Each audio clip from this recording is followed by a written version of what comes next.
ਸਤਿ ਸ਼੍ਰੀ ਅਕਾਲ ਦੋਸਤੋ। ਓਪਰੀ ਹਵਾ ਇੰਨੀਆਂ ਹੌਲੀਆਂ ਤਾਂ ਕੋਈ ਲਾਗੀ ਨੂੰ ਵੀ ਨਾ ਪਾਵੇ। ਜੰਗੀਰੋਂ ਦੇ ਹੱਥ ਵਿੱਚ ਕੰਨਾਂ ਦੀਆਂ ਵਾਲੀਆਂ ਫੜੀਆਂ ਸਨ, ਜਿਨ੍ਹਾਂ ਨੂੰ ਉਹ ਹਲਕਾ ਜਿਹਾ ਉਛਾਲ ਕੇ ਵਜ਼ਨ ਕਰਨ ਦੀ ਕੋਸ਼ਿਸ਼ ਕਰ ਰਹੀ ਸੀ। ਪ੍ਰੀਤ ਨੇ ਦੇਖਿਆ ਕਿ ਇਹ ਉਹੀ ਵਾਲੀਆਂ ਸਨ ਜਿਹੜੀਆਂ ਉਸਦੇ ਪੇਕਿਆਂ ਨੇ ਉਸਦੀ ਸੱਸ ਜੰਗੀਰੋਂ ਨੂੰ ਪਾਈਆਂ ਸਨ। 2 ਕੁ ਦਿਨਾਂ ਬਾਅਦ ਜੰਗੀਰੋਂ ਪ੍ਰੀਤ ਨੂੰ ਇਸ ਤਰ੍ਹਾਂ ਦੀਆਂ ਗੱਲਾਂ ਸੁਣਾ ਦਿੰਦੀ। ਕਦੇ ਉਹਨਾਂ ਦੇ ਦਿੱਤੇ ਕੱਪੜਿਆਂ ਵਿੱਚ ਨੁਕਸ ਕੱਢਦੀ, ਪਰ ਪ੍ਰੀਤ ਹਮੇਸ਼ਾ ਚੁੱਪ ਕਰ ਜਾਂਦੀ। ਪ੍ਰੀਤ ਦੇ ਵਿਆਹ ਨੂੰ ਅਜੇ ਮਸਾਂ 6 ਕੁ ਮਹੀਨੇ ਹੋਏ ਹੋਣਗੇ। ਬੜਾ ਅਜੀਬੋ-ਗਰੀਬ ਵਰਤਾਰਾ ਉਹਨੂੰ ਦੇਖਣ ਨੂੰ ਮਿਲਿਆ। 6 ਮਹੀਨਿਆਂ ਵਿੱਚ ਉਸਨੂੰ ਇਹ ਤਾਂ ਪਤਾ ਲੱਗ ਗਿਆ ਸੀ ਕਿ ਉਸਦੀ ਸੱਸ ਉਸ ਤੋਂ ਖੁਸ਼ ਨਹੀਂ। ਫਿਰ ਉਹ ਸੋਚਦੀ ਕਿ ਸੱਸ ਨੂੰਹ ਦੇ ਰਿਸ਼ਤੇ ਵਿੱਚ ਇੰਨਾ ਕੁ ਤਾਂ ਸਭ ਪਾਸੇ ਚੱਲਦਾ ਹੈ। ਜੇਕਰ ਪਿੰਡ ਦੀ ਕੋਈ ਕੁੜੀ ਪ੍ਰੀਤ ਕੋਲ ਸਿਲਾਈ, ਕਢਾਈ, ਬੁਣਾਈ ਆਦਿ ਦਾ ਕੋਈ ਨਮੂਨਾ ਲੈਣ ਆ ਜਾਂਦੀ ਤਾਂ ਕਈ ਵਾਰ ਉਸਨੂੰ ਮਹਿਸੂਸ ਹੁੰਦਾ ਕਿ ਉਸਦੀ ਸੱਸ ਇਹ ਸਭ ਚੰਗਾ ਨਹੀਂ ਲੱਗਦਾ, ਖਾਸ ਕਰਕੇ ਉਸ ਵੇਲੇ ਜਦੋਂ ਕੁੜੀਆਂ ਪ੍ਰੀਤ ਦੀ ਤਾਰੀਫ ਕਰਦੀਆਂ। ਕਈ ਵਾਰ ਉਸਦਾ ਜੀਅ ਕੀਤਾ ਕਿ ਪੁੱਛ ਲਵੇ, ਪਰ ਜੰਗੀਰੋਂ ਪ੍ਰੀਤ ਦੀ ਕਹੀ ਗੱਲ ਨੂੰ ਇਸ ਤਰ੍ਹਾਂ ਉਛਾਲਦੀ ਕਿ ਜੋ ਪ੍ਰੀਤ ਨੇ ਸੋਚਿਆ ਵੀ ਨਾ ਹੁੰਦਾ, ਇਹੋ ਜਿਹੇ ਮਤਲਬ ਕੱਢ ਲੈਂਦੀ। ਪ੍ਰੀਤ ਨੂੰ ਖਹਿੜਾ ਛੁਡਾਉਣਾ ਔਖਾ ਹੋ ਜਾਂਦਾ, ਇਸ ਕਰਕੇ ਉਹ ਚੁੱਪ ਰਹਿਣਾ ਹੀ ਠੀਕ ਸਮਝਦੀ। ਜਦੋਂ ਪ੍ਰੀਤ ਜੰਗੀਰੋਂ ਦੀ ਕਹੀ ਚੁੱਭਵੀਂ ਗੱਲ 'ਤੇ ਵੀ ਚੁੱਪ ਰਹਿੰਦੀ ਤਾਂ ਜੰਗੀਰੋਂ ਨੂੰ ਹੋਰ ਵੀ ਖਿਝ ਚੜ੍ਹਦੀ। ਕਈ ਵਾਰ ਉਹ ਬੁੜਬੁੜਾਉਂਦੀ, ਮਟੁੰਨ ਜਿਹੀ ਕਿੱਥੋਂ ਸਾਡੇ ਕਰਮਾਂ 'ਚ ਧਰੀ ਪਈ ਤੀ। ਪ੍ਰੀਤ ਨੂੰ ਮਹਿਸੂਸ ਹੋ ਰਿਹਾ ਸੀ ਕਿ ਕਈ ਦਿਨਾਂ ਤੋਂ ਉਸਦੀ ਸੱਸ ਦੇ ਹੱਥੋਂ ਭਾਂਡੇ ਛੁੱਟ ਜਾਂਦੇ। ਕਦੇ-ਕਦੇ ਕੋਈ ਦਾਲ ਸਬਜ਼ੀ ਡੁੱਲ੍ਹ ਜਾਂਦੀ। ਕਈ ਵਾਰ ਉਸਨੂੰ ਮਹਿਸੂਸ ਹੁੰਦਾ ਜਿਵੇਂ ਉਹ ਜਾਣ-ਬੁੱਝ ਕੇ ਕਰਦੀ ਹੋਵੇ। ਇੱਕ ਦਿਨ ਤਾਂ ਹੱਦ ਹੀ ਹੋ ਗਈ ਕਿ ਜੰਗੀਰੋਂ ਨੇ ਪ੍ਰੀਤ ਨੂੰ ਗਿੱਚਿਓਂ ਫੜ ਲਿਆ। ਨਾਲ-ਨਾਲ ਬੋਲ ਰਹੀ ਸੀ, "ਮੈਂ ਖ਼ਤਮ ਕਰ ਦਊਂ ਇਹਨੂੰ।" ਮੁੰਡੇ ਦੇ ਸਿਰ 'ਚ ਕੁਛ ਪਾ ਕੇ ਵੱਸ ਕਰ ਲਿਆ। ਪ੍ਰੀਤ ਬਹੁਤ ਡਰ ਗਈ ਸੀ। ਉਸਨੇ ਆਪਣੇ ਆਪ ਨੂੰ ਮਸਾਂ ਛੁਡਾਇਆ। ਉਸ ਤੋਂ ਬਾਅਦ ਉਸਦੀ ਸੱਸ ਜੰਗੀਰੋਂ ਅੰਦਰ ਜਾ ਕੇ ਮੰਜੇ 'ਤੇ ਡਿੱਗ ਪਈ। ਪ੍ਰੀਤ ਡਰਦੀ ਉਸਦੇ ਕੋਲ ਵੀ ਨਾ ਗਈ। ਸ਼ਾਮ ਨੂੰ ਜਦੋਂ ਉਸਦਾ ਸਹੁਰਾ ਬਲਦੇਵ ਸਿੰਘ ਘਰ ਆਇਆ ਤਾਂ ਉਸਦੀ ਜਾਨ ਵਿੱਚ ਜਾਨ ਆਈ। ਉਸਨੇ ਸਹੁਰੇ ਨੂੰ ਇਹ ਗੱਲ ਦੱਸਣੀ ਜ਼ਰੂਰੀ ਸਮਝੀ। "ਬਾਪੂ ਜੀ, ਬੇਬੇ ਜੀ ਠੀਕ ਨਹੀਂ ਲੱਗਦੇ। ਕਿਸੇ ਡਾਕਟਰ ਨੂੰ ਦਿਖਾ ਦਿਓ। ਪਤਾ ਨਹੀਂ ਕੀ ਹੋ ਗਿਆ ਸੀ ਅੱਜ।" ਪਰ ਜੰਗੀਰੋਂ ਵਿੱਚੋਂ ਹੀ ਆਪਣੀ ਕੋਈ ਹੋਰ ਗੱਲ ਸੁਣਾਉਣ ਲੱਗੀ। ਪ੍ਰੀਤ ਨੂੰ ਮੌਕਾ ਹੀ ਨਾ ਦਿੱਤਾ ਆਪਣੀ ਗੱਲ ਕਹਿਣ ਦਾ। ਉਸਦੇ ਸਹੁਰੇ ਨੇ ਦੂਸਰੇ ਦਿਨ ਪ੍ਰੀਤ ਤੋਂ ਸਾਰੀ ਗੱਲ ਸੁਣ ਲਈ। ਖੇਤ ਜਾਣ ਲੱਗਿਆ ਬਲਦੇਵ ਨੇ ਕਿਹਾ, "ਪ੍ਰੀਤ ਪੁੱਤ, ਤੂੰ ਆਪਣਾ ਧਿਆਨ ਰੱਖੀਂ।" ਕਿ ਉਸਦੇ ਖੇਤ ਜਾਣ ਦੀ ਹੀ ਦੇਰ ਸੀ ਕਿ 2 ਕੁ ਦਿਨ ਲੰਘੇ। ਜੰਗੀਰੋਂ ਨੇ ਫਿਰ ਪ੍ਰੀਤ ਨੂੰ ਗੁੱਤੋਂ ਫੜ ਲਿਆ। ਸਬੱਬ ਨਾਲ ਬਲਦੇਵ ਖੇਤੋਂ ਘਰੇ ਆ ਗਿਆ। ਉਸਨੇ ਪ੍ਰੀਤ ਨੂੰ ਜੰਗੀਰੋਂ ਦੇ ਹੱਥੋਂ ਛੁਡਾਇਆ ਤੇ ਉਸਨੂੰ ਧੱਕਾ ਦੇ ਕੇ ਮੰਜੇ 'ਤੇ ਸੁੱਟ ਦਿੱਤਾ। ਪ੍ਰੀਤ ਡਰ ਨਾਲ ਕੰਬ ਰਹੀ ਸੀ। ਜੰਗੀਰੋਂ ਅਜੇ ਵੀ ਕਚੀਚੀਆਂ ਵੱਟ ਰਹੀ ਸੀ। ਬਲਦੇਵ ਸਿੰਘ ਨੇ ਪਾਣੀ ਦਾ ਗਲਾਸ ਭਰ ਕੇ ਜੰਗੀਰੋਂ ਦੇ ਮੂੰਹ 'ਤੇ ਮਾਰਿਆ। ਉਸਨੂੰ ਹੋਸ਼ ਜਿਹੀ ਆਈ। "ਮੇਰੇ 'ਤੇ ਪਾਣੀ ਕਿਉਂ ਪਾਇਆ? ਤੂੰ ਦੱਸ ਪਹਿਲਾਂ, ਤੂੰ ਕੀ ਜਲੂਸ ਕੱਢਣ ਲੱਗੀ ਸੀ?" ਬਲਦੇਵ ਗੁੱਸੇ ਨਾਲ ਭਰਿਆ ਪਿਆ ਸੀ। "ਮੈਨੂੰ ਤਾਂ ਕੁਛ ਵੀ ਯਾਦ ਨਹੀਂ। ਪਤਾ ਨਹੀਂ ਕੀ ਹੋ ਗਿਆ ਸੀ ਮੈਨੂੰ। ਪਹਿਲਾਂ ਜਦੋਂ ਬੇਬੇ ਜਿਉਂਦੀ ਸੀ ਉਦੋਂ ਵੀ ਤੇਰਾ ਇਹੀ ਕੁੱਤਖਾਨਾ ਚੱਲਦਾ ਸੀ। ਮੈਨੂੰ ਲੱਗਦਾ ਮੇਰਾ ਤਵੀਤ ਜੂਠਾ ਹੋ ਗਿਆ। ਗ੍ਰਹਿਣ ਲੱਗਿਆ ਸੀ ਪਿੱਛੇ ਜਿਹੇ, ਕਈ ਦਿਨ ਹੋ ਗਏ।"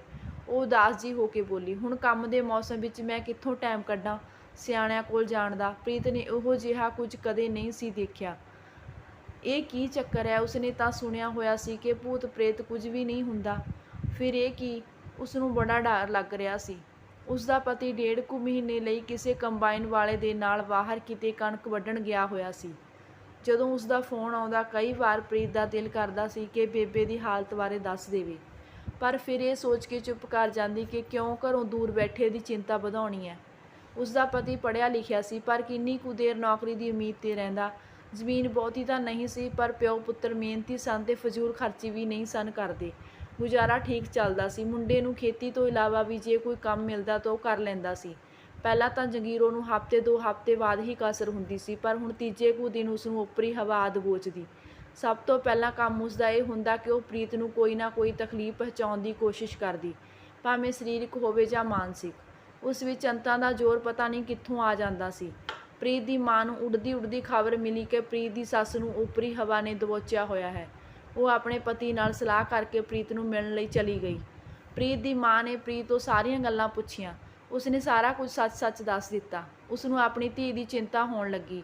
ਉਹ ਪ੍ਰੀਤ ਕੋਲ ਇੱਕ ਰਾਤ ਰੁਕ ਗਈ, ਪਰ ਉਸਦੇ ਹੁੰਦਿਆਂ ਪ੍ਰੀਤ ਦੀ ਸੱਸ ਠੀਕ ਰਹੀ। ਉਸਦੇ ਜਾਣ ਤੋਂ 2 ਕੁ ਦਿਨ ਬਾਅਦ ਫਿਰ ਉਹੀ ਕੰਮ ਸ਼ੁਰੂ ਹੋ ਗਿਆ। ਇੱਕ ਦਿਨ ਜਦੋਂ ਪ੍ਰੀਤ ਦੀ ਸੱਸ ਪੂਰੇ ਰੋਹ ਵਿੱਚ ਆਈ ਸੀ ਤਾਂ ਪ੍ਰੀਤ ਦੀ ਮਾਂ ਪਿਓ ਵੀ ਉਸੇ ਵਕਤ ਪਹੁੰਚ ਗਏ, ਜਿਵੇਂ ਉਹਨਾਂ ਨੂੰ ਕਿਸੇ ਨੇ ਫੋਨ ਕਰਕੇ ਬੁਲਾਇਆ ਹੋਵੇ।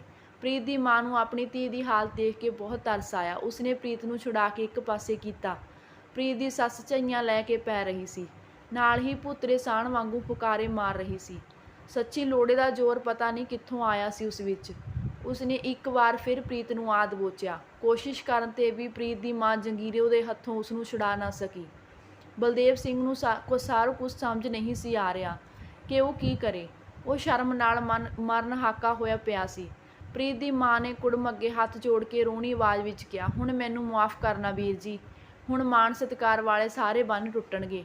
ਇਹ ਕਹਿ ਕੇ ਉਸਨੇ ਖੂੰਜੇ ਪਈ ਸੋਟੀ ਚੁੱਕੀ ਤੇ ਪ੍ਰੀਤ ਦੀ ਸੱਸ ਦੀਆਂ ਲੱਤਾਂ 'ਤੇ 2-3 ਠੋਕੀਆਂ। ਜੰਗੀਰੋ ਨੇ ਇੱਕ ਹੱਥ ਨਾਲ ਸੋਟੀ ਖੋਹਣ ਦੀ ਕੋਸ਼ਿਸ਼ ਕੀਤੀ। ਪ੍ਰੀਤ ਦੀ ਮਾਂ ਨੂੰ ਵੀ ਆਪਣੀ ਧੀ ਨੂੰ ਬਚਾਉਣ ਲਈ ਪੂਰੀ ਕੋਸ਼ਿਸ਼ ਕਰ ਰਹੀ ਸੀ। ਜੰਗੀਰੋ ਢਿੱਲੀ ਜਿਹੀ ਪੈ ਗਈ। ਹੁਣ ਪ੍ਰੀਤ ਦੀ ਮਾਂ ਫੁਕਾਰ ਰਹੀ ਸੀ। ਉਸਨੇ ਇੱਕ ਵਾਰ ਫਿਰ ਸੋਟੀ ਉਲਾਰੀ, ਪਰ ਆ ਕੇ ਪ੍ਰੀਤ ਦੇ ਪਿਓ ਨੇ ਸੋਟੀ ਫੜ ਲਈ। ਪ੍ਰੀਤ ਦੀ ਮਾਂ ਅੱਖਾਂ ਲਾਲ ਕਰ ਰਹੀ ਸੀ। ਜੰਗੀਰੋ ਵੱਲ ਕਹਿਰ ਦੀ ਨਿਗਾਹ ਨਾਲ ਦੇਖ ਰਹੀ ਸੀ। ਮੈਨੂੰ ਲੱਗਦਾ ਪ੍ਰੀਤ ਦੀ ਮਾਂ ਨੂੰ ਵੀ ਕੋਈ ਭੂਤ ਆ ਕੇ ਚਿੰਬੜ ਗਿਆ। ਉਸਨੇ ਸੋਟੀ ਪਰੇ ਰੱਖਦਿਆਂ ਬਲਦੇਵ ਨੂੰ ਕਿਹਾ। ਬਲਦੇਵ ਨੇ ਕੁੜਮ ਦੀ ਬਾਂਹ ਫੜੀ, ਬੈਠਕ ਵਿੱਚ ਲੈ ਗਿਆ। ਜੰਗੀਰੋ ਹੌਲੀ ਹੌਲੀ ਅੰਦਰ ਜਾ ਕੇ ਮੰਜੇ 'ਤੇ ਪੈ ਗਈ। ਪ੍ਰੀਤ ਆਪਣੀ ਮਾਂ ਦਾ ਇਹ ਰੂਪ ਦੇਖ ਕੇ ਬੜੀ ਹੈਰਾਨ ਪਰੇਸ਼ਾਨ ਸੀ। ਉਹ ਪਾਣੀ ਦਾ ਗਲਾਸ ਲੈ ਕੇ ਮਾਂ ਕੋਲ ਆਈ, ਪਰ ਮਾਂ ਨੇ ਕਿਹਾ ਕਿ ਪਾਣੀ ਆਪਣੀ ਸੱਸ ਨੂੰ ਦੇ ਕੇ ਆਵੇ। ਉਹ ਅੰਦਰ ਗਈ, ਪਰ ਉਸਦੀ ਸੱਸ ਨੇ ਵਾਰ-ਵਾਰ ਕਹਿਣ 'ਤੇ ਵੀ ਪਾਣੀ ਨਾ ਫੜਿਆ। ਉਹ ਭਰੀਆਂ ਅੱਖਾਂ ਨਾਲ ਬਾਹਰ ਆ ਗਈ ਤੇ ਰਸੋਈ ਵਿੱਚ ਚਲੀ ਗਈ। ਕੀ ਹਾਲ ਕਰ ਦਿੱਤਾ ਮੇਰੀ ਜਵਾਕੜੀ ਦਾ ਚੁੜੇਲ ਜੀ ਨੇ, ਉਹ ਅਜੇ ਵੀ ਗੁੱਸੇ ਵਿੱਚ ਬੁੜਬੁੜਾ ਰਹੀ ਸੀ। ਪ੍ਰੀਤ ਨੂੰ ਉਸਦੀ ਮਾਂ ਨੇ ਪੜ੍ਹਾਈ ਦੇ ਨਾਲ-ਨਾਲ ਹਰ ਘਰ ਦਾ ਕੰਮ ਸਿਖਾਇਆ ਸੀ। ਸਿਲਾਈ, ਕਢਾਈ, ਬੁਣਾਈ, ਰਸੋਈ ਦੇ ਸਭ ਕੰਮ। ਇੰਨੇ ਕੁ ਕੰਮ ਕਿ ਉਸਦੇ ਸਹੁਰੇ ਵਾਲੇ ਘਰ ਵਾਲੇ ਕਦਰ ਕਰਨ। ਦਾਜ ਵੀ ਬਣਦਾ ਸਰਦਾ ਦਿੱਤਾ, ਛਾਂਪਾਂ ਛੱਲਿਆਂ ਦੀਆਂ ਮੰਗਾਂ ਵੀ ਪੂਰੀਆਂ ਕੀਤੀਆਂ। ਭਾਵੇਂ ਪ੍ਰੀਤ ਦਾ ਸਹੁਰਾ ਤੇ ਪਤੀ ਦਾਜ ਦੇ ਖਿਲਾਫ ਸਨ, ਪਰ ਵਿਚੋਲੇ ਨੇ ਇਹ ਆਖਿਆ ਕਿ ਕੁੜੀ ਵਾਲੇ ਮਾਣ-ਤਾਣ ਕਰਨਾ ਚਾਹੁੰਦੇ ਹਨ ਤੇ ਕੁੜੀ ਵਾਲਿਆਂ ਨੂੰ ਇਹ ਆਖ ਦਿੱਤਾ ਕਿ ਇੰਨਾ ਕੁ ਤਾਂ ਆਪਾਂ ਨੂੰ ਬਿਨਾਂ ਮੰਗਿਆਂ ਹੀ ਦੇਣਾ ਪਊ। ਭਾਵੇਂ ਪ੍ਰੀਤ ਘਰ ਦਾ ਸਾਰਾ ਕੰਮ ਬੜੇ ਸੁਚੱਜੇ ਤਰੀਕੇ ਨਾਲ ਕਰਦੀ, ਪਰ ਜੰਗੀਰੋ ਨੇ ਕਦੇ ਵੀ ਉਸਦੀ ਤਾਰੀਫ ਨਾ ਕੀਤੀ, ਸਗੋਂ ਕਈ ਵਾਰ ਠੀਕ ਕੰਮਾਂ 'ਚ ਵੀ ਨੁਕਸ ਕੱਢ ਦਿੰਦੀ ਸੀ। ਪ੍ਰੀਤ ਦਾ ਸਹੁਰਾ ਬੜਾ ਬੀਬਾ ਬੰਦਾ ਸੀ। ਕਈ ਵਾਰੀ ਜਦੋਂ ਜੰਗੀਰੋ ਇੱਧਰ ਉੱਧਰ ਗਈ ਹੁੰਦੀ ਤਾਂ ਉਹ ਪ੍ਰੀਤ ਨੂੰ ਆਖ ਦਿੰਦਾ, ਧੀਏ ਦਾ ਤਾਂ ਸੁਭਾਅ ਹੀ ਇਹੋ ਜਿਹਾ, ਤੂੰ ਦਿਲ 'ਤੇ ਨਾ ਲਾਇਆ ਕਰ ਇਹਦੀਆਂ ਗੱਲਾਂ, ਤੁਸੀਂ ਫਿਕਰ ਨਾ ਕਰੋ ਬਾਪੂ ਜੀ। ਜਦੋਂ ਪ੍ਰੀਤ ਇੰਨਾ ਆਖ ਦਿੰਦੀ ਤਾਂ ਬਲਦੇਵ ਨੂੰ ਤਸੱਲੀ ਹੋ ਜਾਂਦੀ ਸੀ। ਪਰ ਅੱਜ ਤਾਂ ਬਲਦੇਵ ਦਾ ਸਿਰ ਸ਼ਰਮ ਨਾਲ ਝੁਕ ਰਿਹਾ ਸੀ ਜੋ ਉਸਦੇ ਘਰੇ ਜਲੂਸ ਨਿਕਲਿਆ। ਇੰਨਾ ਕੁ ਸ਼ੁਕਰ ਸੀ ਕਿ ਉਹਨਾਂ ਦਾ ਘਰ ਪਿੰਡ ਤੋਂ ਥੋੜ੍ਹਾ ਹਟ ਕੇ ਸੀ, ਪਰ ਹੁਣ ਜੰਗੀਰੋ ਚੁੱਪ ਕਰਕੇ ਮੱਥਾ ਫੜੀ ਬੈਠੀ ਸੀ। ਪ੍ਰੀਤ ਦੀ ਮਾਂ ਵੀ ਅੰਦਰ ਜਾ ਕੇ ਉਸ ਕੋਲ ਮੰਜੇ 'ਤੇ ਪੈਂਦ ਵੱਲ ਜਾ ਬੈਠੀ। ਜੰਗੀਰੋ ਕਹਿਣ ਲੱਗੀ, ਮੈਨੂੰ ਤਾਂ ਭੋਰਾ ਪਤਾ ਨਹੀਂ ਲੱਗਦਾ ਮੈਂ ਕੀ ਕਰੀ ਜਾਂਦੀ ਹਾਂ। ਮੈਥੋਂ ਤਾਂ ਜਾਣੀ ਕੋਈ ਧੱਕੇ ਨਾਲ ਹੀ ਕਰਵਾ ਲੈਂਦਾ ਸਭ ਕੁਝ। ਪਰ ਭੈਣ ਜੀ, ਪ੍ਰੀਤ ਨੇ ਕਦੇ ਦੱਸਿਆ ਹੀ ਨਹੀਂ ਤੁਹਾਨੂੰ ਵੀ ਕਸਰ ਹੁੰਦੀ ਹੈ। ਪ੍ਰੀਤ ਵੀ ਉਹਨਾਂ ਕੋਲ ਆ ਕੇ ਬੈਠ ਗਈ, ਪਰ ਉਸਦੀ ਮਾਂ ਨੇ ਉਸਨੂੰ ਚਾਹ ਬਣਾਉਣ ਲਈ ਭੇਜ ਦਿੱਤਾ ਤੇ ਜੰਗੀਰੋ ਨੂੰ ਕਹਿਣ ਲੱਗੀ, ਦੇਖੋ ਭੈਣ ਜੀ, ਨਾ ਤਾਂ ਮੈਨੂੰ ਕੋਈ ਕਸਰ ਹੁੰਦੀ ਹੈ ਨਾ ਤੁਹਾਨੂੰ, ਇਹ ਤੁਸੀਂ ਵੀ ਜਾਣਦੇ ਹੋ ਤੇ ਮੈਂ ਵੀ। ਜੰਗੀਰੋ ਦਾ ਮੂੰਹ ਅੱਡਿਆ ਰਹਿ ਗਿਆ। ਪ੍ਰੀਤ ਦੀ ਮਾਂ ਦੇ ਅੰਦਰ ਗੁੱਸਾ ਤਾਂ ਬਹੁਤ ਸੀ, ਫਿਰ ਵੀ ਉਹ ਹੌਲੀ ਆਵਾਜ਼ ਵਿੱਚ ਬੋਲੀ, ਜੇ ਮੇਰੀ ਧੀ ਕੰਮ ਨਹੀਂ ਕਰਦੀ, ਤੁਹਾਡੇ ਮੂਹਰੇ ਬੋਲਦੀ ਐ, ਆਏ ਗਏ ਦੀ ਕਦਰ ਨਹੀਂ ਕਰਦੀ, ਤਾਂ ਦੱਸੋ ਉਹ ਤੋਂ ਭਾਪ ਕੀ ਹੋ ਗਿਆ ਜਿਹੜਾ ਉਹਨੂੰ ਇੰਨਾ ਦੁਖੀ ਕਰਦੇ ਹੋ। ਨਾਲੇ ਮੇਰੀ ਇੱਕ ਗੱਲ ਸੁਣ ਲਓ, ਜੇ ਤੁਸੀਂ ਸਾਡੀ ਧੀ ਨੂੰ ਪਿਆਰ ਦਿਓਗੇ ਅਸੀਂ ਵੀ ਤੁਹਾਨੂੰ ਅੱਖਾਂ 'ਤੇ ਬਿਠਾਵਾਂਗੇ, ਪਰ ਜੇ ਤੁਸੀਂ ਸਾਡੀ ਧੀ ਨੂੰ ਹੀ ਔਖਾ ਕਰੋਗੇ ਫਿਰ ਨਾ ਅਸੀਂ ਤੁਹਾਡੇ ਕੁਛ ਲੱਗਦਿਆਂ ਤੇ ਨਾ ਤੁਸੀਂ ਸਾਡੇ। ਓਪਰੀ ਹਵਾ ਜਿਵੇਂ ਤੁਹਾਨੂੰ ਮੇਰੀ ਧੀ ਨੂੰ ਗਿੱਚਿਓਂ ਫੜਨ ਲਈ ਮਜਬੂਰ ਕਰਦੀ ਆ, ਮੇਰੇ ਵਾਲੀ ਓਪਰੀ ਹਵਾ 'ਚ ਵੀ ਬਥੇਰਾ ਜ਼ੋਰ ਹੈ। ਅੱਜ ਤਾਂ ਥੋੜ੍ਹੀ ਸ਼ਰਮ ਸੀ, ਅੱਗੇ ਤੋਂ ਇਹ ਵੀ ਚੱਕੀ ਜਾਊ। ਜੇ ਤੁਹਾਨੂੰ ਇਹ ਹੋਊ ਕਿ ਅਸੀਂ ਕੁੜੀ ਨੂੰ ਲੈ ਜਾਵਾਂਗੇ, ਇਹ ਭੁੱਲ ਜਾਓ ਤੁਸੀਂ, ਫੇਰ ਨਾ ਆਖਣਾ ਕਿ ਮੇਰਾ ਕੱਲਾ ਕੱਲਾ ਪੁੱਤ ਅੱਡ ਹੋ ਕੇ ਬਹਿ ਗਿਆ। ਜੰਗੀਰੋ ਸੁਣ ਕੇ ਸੁੰਨ ਹੋ ਗਈ। ਮੇਰੀ ਇੱਕ ਗੱਲ ਹੋਰ ਵੀ ਸੁਣ ਲਓ, ਇਹ ਗੱਲ ਆਪਣੇ ਦੋਨਾਂ ਵਿੱਚ ਰਹੇ ਤਾਂ ਚੰਗੀ ਗੱਲ ਹੈ।